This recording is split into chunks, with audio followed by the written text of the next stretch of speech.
Que la grâce de notre Seigneur Jésus, l'amour de Dieu le Père, ainsi que la communion du Saint-Esprit soit avec nous tous. Grande est ma joie encore de vous retrouver, chers, bien-aimés, enfants de Dieu, passionnés de Dieu, assoiffés de Dieu, affamés de la parole de Dieu, de vous retrouver encore autour du repas succulent, autour du repas merveilleux que le Seigneur nous offre chaque jour, qu'on appelle le pain quotidien, qui est la parole de Dieu.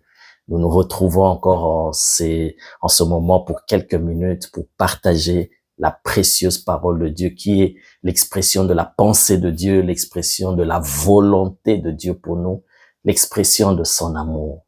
Il nous a parlé, il nous a laissé un testament, il nous a laissé un bel héritage, qui est la parole de Dieu. Alors nous voulons partager cela. Soyez bénis de partout où vous nous suivez, fidèles, abonnés à notre chaîne, vous qui aimez la parole de Dieu de partout dans le monde. Je vous salue, la Côte d'Ivoire, les îles, la France, la Belgique, l'Afrique, Algérie, de partout, les États-Unis, le Canada. Vous nous écrivez, vous êtes bénis par ces moments de partage de la parole de Dieu. Soyez richement, extraordinairement bénis. Il y a des personnes en Afrique qui m'ont dit, Pasteur Pépé, est-ce qu'on peut avoir aussi des moments de prière? Oui, ça viendra. Il y aura des moments, on fera même des lives, des échanges, on pose des questions, on prie ensemble, des moments où on se laissera plonger dans la présence de Dieu, où l'esprit prophétique va nous utiliser, nous allons prier pour les gens et nous allons voir la main de Dieu. Dieu est fidèle, il n'est pas limité par l'espace ni par le temps et sa main n'est pas courte pour arriver jusque là où tu es dans ta maison. Sois richement béni. Alors aujourd'hui, je voudrais partager, bien-aimé, une pensée que le Seigneur m'a donnée et je crois que ça va bénir ta vie. Et ça va apporter un plus et ça va changer quelque chose. Et tu vas voir et tu vas comprendre pourquoi certaines choses que tu n'arrives pas à réussir à faire, que tu n'arrives pas à recevoir, tu n'arrives pas, c'est à cause de cette clé. C'est une petite clé que le Seigneur va nous donner, mais qui va ouvrir des très, très grandes portes, même des portes blindées, des portes à accès difficile, voire impossible humainement. Mais cette clé que le Seigneur va déposer dans ta main aujourd'hui, ça va t'aider. Ouvrons nos Bibles dans Josué chapitre 1. Et le verset 8. Dès que je dis cela, les lecteurs de la Bible savent déjà il s'agit de quel verset que nous aimons, que nous répétons souvent. Alors, je vais lire. Josué, chapitre 1, et le verset 8. Voici ce qu'il est dit. C'est l'Éternel qui parle à Josué.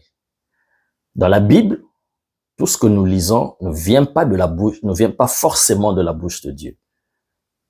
Dans la Bible, il y a des paroles qui viennent des humains, qui viennent de la bouche d'un ange, de la bouche même des méchants. Il y a des paroles qui sont rapportées dans la Bible.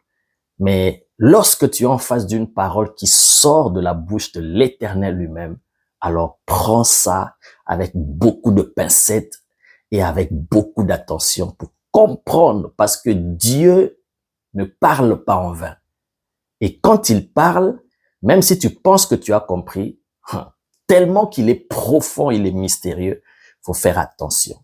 Une seule parole de l'Éternel englobe toute l'éternité. Donc, tu ne peux pas imaginer que lorsque Dieu parle, tu as compris ça une bonne fois pour toutes. Non. La parole de Dieu retentit dans l'univers et comme il est éternel, ce qui sort de lui est éternel. Donc, elle est une parole profonde avec beaucoup de mystère et beaucoup d'accomplissement. Oh, ça, c'est encore autre chose que nous allons apprendre plus tard quand le Seigneur le permettra. Alors, je lis Josué chapitre 1, verset 8. Que ce livre de la loi ne s'éloigne point de ta bouche. Là, Moïse est déjà mort. Et Dieu vient voir Josué pour lui dire que tu vas prendre la relève. Hey, bien-aimé, prendre la relève après un puissant leader. Oh, my God. Remplacer un puissant leader qui a fait des miracles, des prodiges, tu ne vas pas te sentir à la hauteur. Alors Dieu devait lui apparaître, lui parler, le convaincre pour qu'il accepte cette mission, parce que Josué se disait qu'il n'était pas à la hauteur. Alors, il dit que ce livre de la loi ne s'éloigne point de ta bouche. Médite-le jour et nuit pour agir fidèlement selon tout ce qui y est écrit. Car c'est alors que tu auras du succès dans tes entreprises, c'est alors que tu réussiras. Il y a à boire et à manger. Comme j'ai dit, c'est un seul verset, mais un seul verset ici peut nous prendre des jours, des séminaires pour parler de ça, pour développer. Je suis sûr que tu as déjà entendu beaucoup de messages, des enseignements, des prédications, des exhortations sur ce passage. Mais là, le Seigneur va amener notre attention juste sur un point.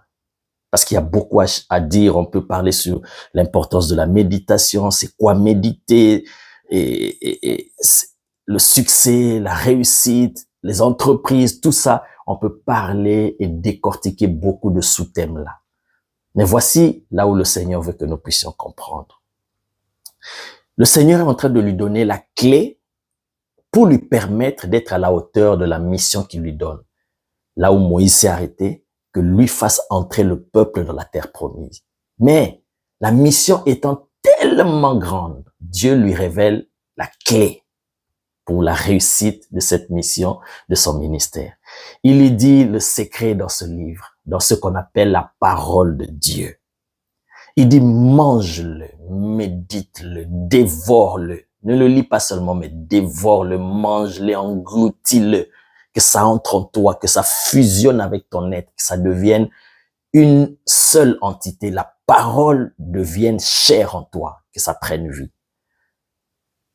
Ça, si tu le fais, c'est pour te permettre d'agir fidèlement selon tout ce qui est écrit. Oh my God. Oh Jesus. Thank you. Il lui dit, pour agir fidèlement selon tout ce qui y est écrit. Car, c'est alors la conséquence. Car introduit ici la conséquence. Ça veut dire pour vivre la conséquence ici, écoutez-moi attentivement, pour avoir du succès dans tes entreprises et pour réussir dans ce que tu fais, il faut appliquer ce qui était avant. Tu ne peux pas avoir la conséquence si tu n'appliques pas ce qui est avant. Ce qui est avant, c'est quoi? C'est que tu médites ce livre de la loi jour et nuit et que ça te permettra maintenant d'agir fidèlement selon tout ce qui est écrit. Ainsi, tu auras du succès dans tes entreprises et tu réussiras. Ça veut dire, je résume d'abord ce passage, cette pensée. Si tu veux avoir du succès dans tes entreprises et tu veux réussir dans ce que tu fais, tu dois agir fidèlement selon ce qui est écrit dans le livre de la loi. Or, pour agir fidèlement selon ce qui est écrit dans le livre de la loi, tu dois connaître ce qui est écrit. Alors, pour le connaître, tu dois méditer ce qui est écrit. Vous comprenez la démarche? Alléluia. Toi qui veux le succès, toi qui veux la réussite, voici la clé. Tu dois agir fidèlement selon la parole de Dieu. Or, tu ne peux pas connaître la parole de Dieu si tu n'entres pas en contact avec cette parole de Dieu. Maintenant, voici la pensée du jour. Il dit, médite le jour et nuit pour agir fidèlement selon tout ce qui est écrit. Car c'est alors pour agir selon tout ce qui est écrit, non, pour agir fidèlement selon tout ce qui est écrit. C'est très important ce petit mot-là et ça change tout. Le plus important, ce n'est pas seulement d'agir pour avoir du succès dans tes entreprises et réussir, mais il faut agir fidèlement. Ça veut dire si tu agis n'importe comment, tu n'auras pas du succès dans tes entreprises. Je crois que nous comprenons l'Esprit de Dieu est en train de nous aider à comprendre et nous avançons petit à petit jusque là où, dans les eaux profondes où Dieu nous amène. Donc, il ne suffit pas seulement d'agir pour avoir du succès. Voilà pourquoi tu peux commencer maintenant déjà à comprendre que toi-même, peut-être moi, les autres autour de toi, tu as vu des personnes agir, faire des choses, même dans l'œuvre de Dieu, même dans le business, même dans la vie sociale, des gens faire des choses, mais ne pas connaître forcément le succès. Ils déploient beaucoup d'énergie, beaucoup d'investissements, ils s'y impliquent, mais ils n'ont pas le succès dans ce qu'ils font, ils n'ont pas la réussite dans ce qu'ils font. Pourquoi? Parce qu'ils agissent seulement, mais il faut agir fidèlement selon ce qui est écrit. Alléluia. Là, je pense que nous avons déjà compris. Alors, je dirais déjà directement que la réussite et le succès ne dépendent pas de tes actions forcément. C'est bien, c'est important d'agir.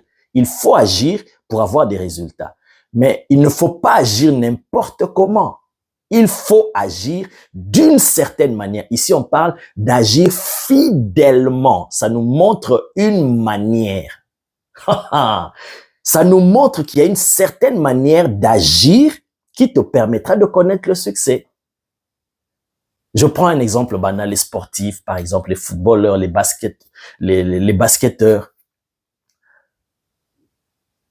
Tu peux t'entraîner, tu peux faire ce sport-là, mais tu vas remarquer que ceux qui réussissent, ceux qui sont allés à un niveau supérieur, quand ils donnent leur témoignage, ils vont te dire que eux, ils s'entraînaient plus que tout le monde. Ils se levaient tôt le matin. Ils n'attendaient pas l'entraînement collectif ou global, mais ils s'entraînaient au-delà. Ils avaient une certaine manière. Ils agissaient comme les autres, mais d'une certaine manière, au-delà même. Je répète, la réussite ne dépend pas seulement des actions que nous posons. Le succès ne dépend pas seulement des actions que nous faisons, mais ça dépend aussi de la manière. Alors, quand je parle de la manière, je tire ça de ce passage qui est dit, médite ce livre de la loi pour agir fidèlement. Dieu a insisté de rajouter fidèlement parce que si Josué agit seulement, mais pas fidèlement, pas en conformité, pas en s'appuyant selon le modèle que la parole donne, selon le principe de la parole, il ne va pas réussir. Il doit agir fidèlement selon la parole de Dieu. Amen. Alors, de là, je tire maintenant ce principe pour t'expliquer ceci. Il ne suffit pas seulement d'agir, de poser des actes pour réussir. Mais il y a aussi la manière de faire qui compte. Il y a aussi l'intention qui compte. C'est ce que j'appelle le pourquoi et le comment. Le pourquoi, c'est l'intention.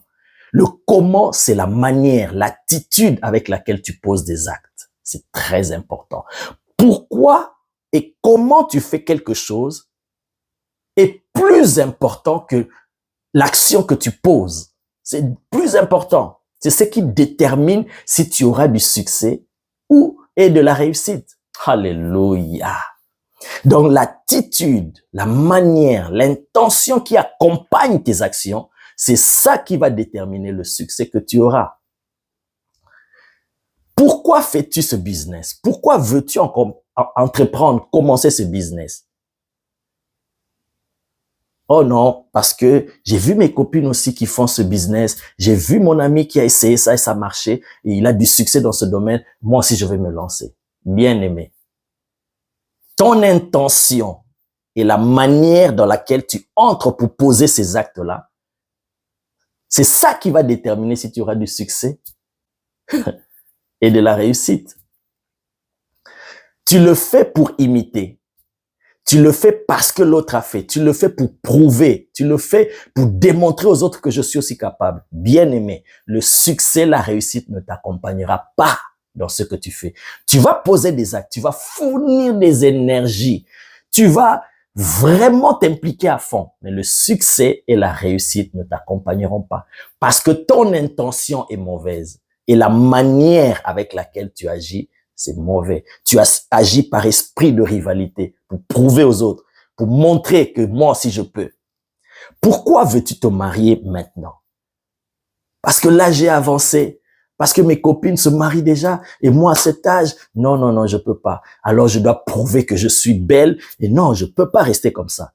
Alors tu vas entrer dans le mariage, bien aimé. Quand tu entres dans le mariage avec cette intention, avec cette attitude, cette manière, bien aimé, tu vas entrer dans le mariage, mais ce mariage-là ne sera pas un succès ni une réussite. Pourquoi? Parce que comment et pourquoi tu fais ce que tu fais est plus important que ce que tu fais.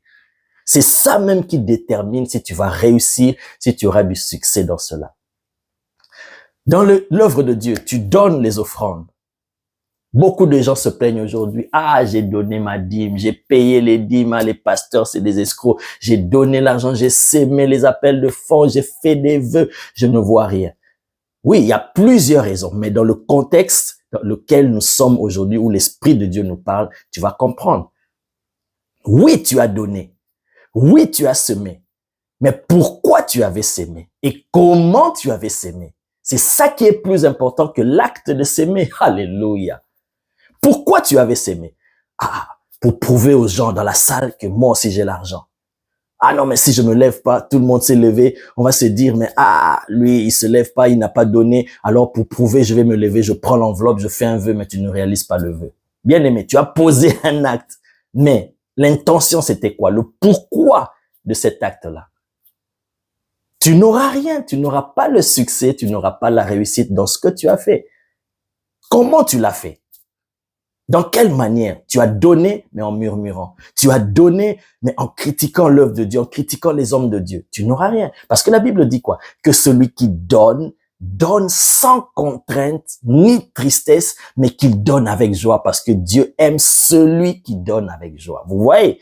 Donc, ça montre la manière. Il ne suffit pas seulement de donner, mais tu donnes comment? Si tu donnes en murmurant, tu n'auras pas agi fidèlement selon les principes de Dieu pour connaître le succès et la réussite dans ce domaine-là. Ça veut dire pour moissonner, pour que tu reçoives en retour par rapport à ce que tu as semé. Voilà pourquoi beaucoup ont donné à Dieu, ont semé en attendant recevoir les promesses qui ont été données, mais ils n'ont rien reçu. Pourquoi? Parce que l'intention, la manière, l'attitude avec laquelle tu as donné, ça ne peut pas te donner le succès, la réussite. Voilà pourquoi j'insiste en disant encore que comment et pourquoi tu fais quelque chose est très, très important et c'est ce qui détermine si tu auras le succès ou la réussite dans le domaine. Pareil dans l'œuvre de Dieu. Pourquoi tu commences une église, pasteur, cher pasteur? Pourquoi tu commences un ministère quelque part? Pourquoi? Est-ce que c'est Dieu qui t'a parlé? Est-ce que c'est Dieu qui t'a instruit? Pourquoi tu commences à faire telle chose? Oh non, parce que un ami à moi a fait ça. Parce que, ah non, sinon on va penser que je suis en retard. Retard par rapport à quoi? Tu fais les choses par rapport à quoi? Pourquoi et comment tu fais ça? Je fais ça pour prouver, tu fais ça pour prouver aux gens que toi aussi tu es capable. Pourquoi tu commences ce que tu commences là? On voit ça, bien aimé. Vous voyez, j'ai pris des exemples dans différents domaines, que ce soit dans l'œuvre de Dieu, que ce soit dans la vie sociale, que ce soit dans n'importe quel domaine, bien aimé. Tu auras du succès et de la réussite, dépendamment de la manière, de l'attitude, de l'intention avec laquelle tu poses cet acte. Alors, le conseil, bien aimé, dans tout ce que tu fais, si tu veux connaître le succès, la réussite, il faut agir, non pas seulement agir, mais agir fidèlement selon la parole de Dieu. Fais les choses selon ce que Dieu t'ordonne de faire. Et dans la manière, surtout, regarde encore, je donne un exemple. Dieu dit, je me révélerai à ceux qui me cherchent, pas seulement à ceux qui cherchent, parce que tu peux chercher Dieu de plusieurs manières. Mais il précise à ceux qui me cherchent de tout leur cœur, vous voyez. Encore une fois, l'attitude, la manière, l'intention. Pourquoi tu cherches Dieu? Aujourd'hui aussi, on entend beaucoup de gens dire ça. Ah, j'ai prié Dieu, je n'ai pas eu de réponse, j'ai cherché Dieu. Tu es sûr que tu as cherché Dieu? Oui, mais tu l'as cherché comment? et tu l'as cherché. Pourquoi? Ah, c'est ça qui déterminera si Dieu se révélera. Il a dit, je me révélerai à ceux qui me cherchent, de tout leur cœur. La manière de chercher Dieu, c'est ça qui va déterminer si tu vas rencontrer Dieu. Cherche Dieu avec soif, avec la faim. Je veux te voir. Je veux, comme l'apôtre Paul, il criait, j'aime cet homme. Il dit, je veux connaître Christ. My God. Celui qui parle de ça, c'est celui qui a rencontré déjà Christ sur le chemin de Damas. Il n'a pas rencontré Christ selon la chair, mais Christ ressuscité dans la puissance de sa gloire. Il a été ravi jusqu'au 3e ciel. Il a entendu des choses qui n'est pas permis à un homme d'entendre et de répéter. Mais malgré ça, il dit, je veux connaître Christ. Mais voilà pourquoi Dieu s'est révélé à lui. Jésus l'a utilisé puissamment, plus que même les autres apôtres qui ont marché physiquement avec Jésus. Tout dépend de la manière et de l'intention. Pourquoi tu fais ce que tu fais? Pose-toi cette question. Par esprit de rivalité? Par orgueil? Même dans l'œuvre de Dieu. Chaque fois que Jésus guérissait les malades, on va te dire, Jésus ému de compassion, il toucha le lépreux, il dit, sois pur. My God. Comment Jésus priait pour les malades? Et pourquoi il priait pour les malades? Pas pour prouver qu'il était puissant, non. Mais c'était la compassion. Il voulait, l'amour le poussait à voir la personne rétablie. Pas pour prouver aux pharisiens, aux sadducéens, non. Mais la manière, l'intention, l'attitude avec laquelle Jésus priait pour les malades, il ne devait que connaître le succès, la réussite. Bien aimé, je peux vous donner des tas et des tas d'exemples pour que vous puissiez comprendre, mais vous avez déjà compris par l'Esprit de Dieu. Tu veux connaître le succès, la réussite dans ce que tu fais, bien aimé. La Bible dit dans Josué 1:8, il faut agir fidèlement, pas seulement agir, mais agir d'une certaine manière. Fidèlement, conformément, selon les règles, selon les principes. Tu peux faire quelque chose, mais si tu ne respectes pas les principes, tu n'auras pas le succès. On joue au foot, c'est avec les pieds. Et on voit un joueur arriver devant le but, il prend la balle avec la main et il lance dans le filet. Le filet a bougé, la balle est entrée dans le filet. Mais ce n'est pas compté un but. Pourquoi? Parce qu'il a agi, il a marqué un but, mais pas selon les règles du football. Alors, il n'y a pas le succès, il n'y a pas la réussite dans cette action-là. L'apôtre Paul dit, l'athlète n'est pas couronné s'il n'a pas combattu suivant les règles. On peut faire, vous savez, vous connaissez la course de 100 mètres, 200 mètres, marathon et tout ça. Vous êtes sur la ligne de départ, vous attendez le go, le signal. Bien aimé. Tant qu'on n'a pas encore lancé le signal, que toi tu pars en avant et tu arrives à la ligne de départ, est-ce que tu as gagné? Non. Tu as couru, tu as fourni l'énergie, tu es arrivé, mais tu n'as pas gagné. Tu n'as pas connu le succès ni la réussite dans ce que tu as fait. Ou bien, par exemple, vous avez commencé, vous respectez le go, pouf, vous commencez à courir. Parce qu'il y a chacun son couloir. Un athlète dépasse ou il va dans le couloir de l'autre. Même si tu arrives en premier, tu es déjà disqualifié parce que tu n'as pas respecté les règles. Alors, bien aimé, pourquoi tu fais ce que tu fais? Comment tu fais ce que tu fais, même dans l'œuvre de Dieu?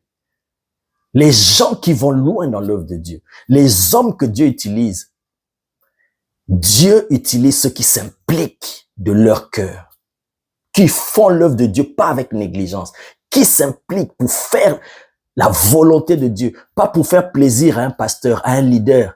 Non, ils font avec leur cœur, avec dévotion, avec intégrité. Dieu regarde tout ça. Voilà pourquoi il sonde les reins, les cœurs. Il ne regarde pas seulement d'abord les actions. Les actions d'abord n'impressionnent pas Dieu. Mais ce que Dieu regarde, les motivations du cœur. Alléluia. Les motivations du cœur, c'est ça. Ça englobe la disposition de ton cœur, l'intention avec laquelle tu poses l'acte, la manière, l'attitude. Ça, tout ça là, ce sont les ingrédients qui déterminent si tu auras le succès et la réussite dans ce que tu fais. Même quand tu pries pour les malades, si tu pries avec compassion, si tu pries parce que tu veux que la gloire de Dieu soit glorifiée, soit manifestée, bien-aimé, tu auras du succès. Mais si je prie pour que les gens comprennent que je suis un serviteur de Dieu, pour prouver aux gens, tu vas rater ton service, tu vas rater même de voir la gloire de Dieu se manifester. C'est dans tous les domaines, cette application. Alors, retiens ceci, bien-aimé. Avant de poser un acte, pose-toi toujours la question, pourquoi je fais ce que je fais? Je le fais de moi-même ou je le fais de la part de Dieu? C'est Dieu qui m'a envoyé de le faire. Comment je fais ça? Quelles sont les motivations de mon cœur? Est-ce que c'est par orgueil, par esprit de rivalité, de prouver, de concurrence, de compétition? Non. Regarde. Si tu agis, tu poses des actes fidèlement selon les règles et les principes de la parole de Dieu, là tu auras du succès.